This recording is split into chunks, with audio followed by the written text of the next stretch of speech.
Recorded Books presents an unabridged recording of Magic Seeds by V.S. Naipaul, narrated by Aasif Mandvi, and directed by Andrew Martin Paris.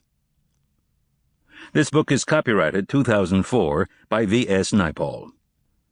This recording is copyrighted 2004 by Recorded Books. Abandoning a life he felt was not his own, Willie Chandran moves to Berlin, where his sister's radical political awakening inspires him to join a liberation movement in India. There, in the jungles and dirt-poor small villages, through months of secrecy and night marches, Willie, a solitary, inward man, discovers both the idealism and brutality of guerrilla warfare. When he finally escapes the movement, he is imprisoned for the murder of 3 policemen. Released unexpectedly on condition he return to England, he attempts to climb back into life in the West.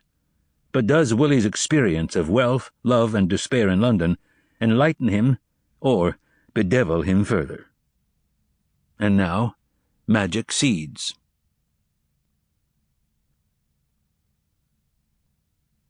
Later, in the teak forest in the first camp, when during his first night on sentry duty he had found himself for periods wishing only to cry, and when, with the relief of dawn, there had also come the amazing cry of a far-off peacock, the cry a peacock makes in the early morning after it has had its first drink of water at some forest pool.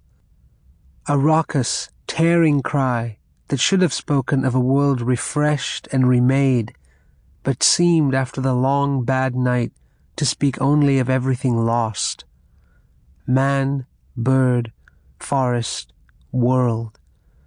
And then when that camp was a romantic memory, during the numbing guerrilla years, going on and on in forest, village, small town, when to travel about in disguise had often appeared to be an end in itself, and it was possible for much of the day to forget what the purpose of the disguise was, when he had felt himself decaying intellectually, felt bits of his personality breaking off, and then in the jail, with its blessed order, its fixed timetable, its protecting rules, the renewal it offered.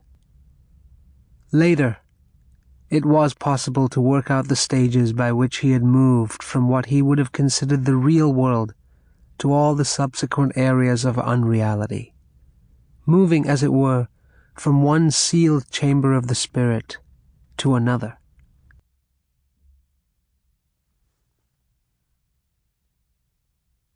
Chapter 1. The Rose Sellers.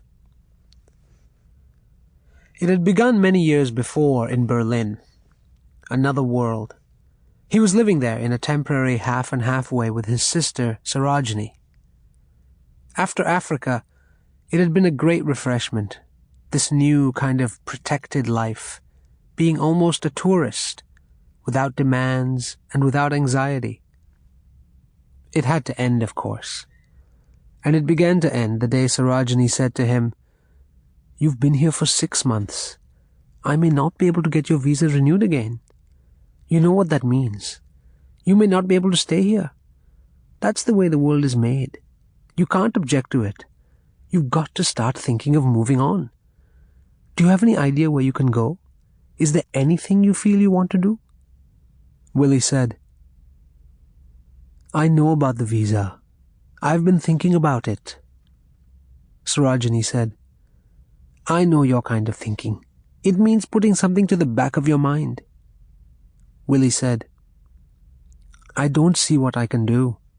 I don't know where I can go." "You've never felt there was anything for you to do. You've never understood that men have to make the world for themselves." "You're right. Don't talk to me like that. That's the way the oppressor class thinks. They've just got to sit tight and the world will continue to be all right for them."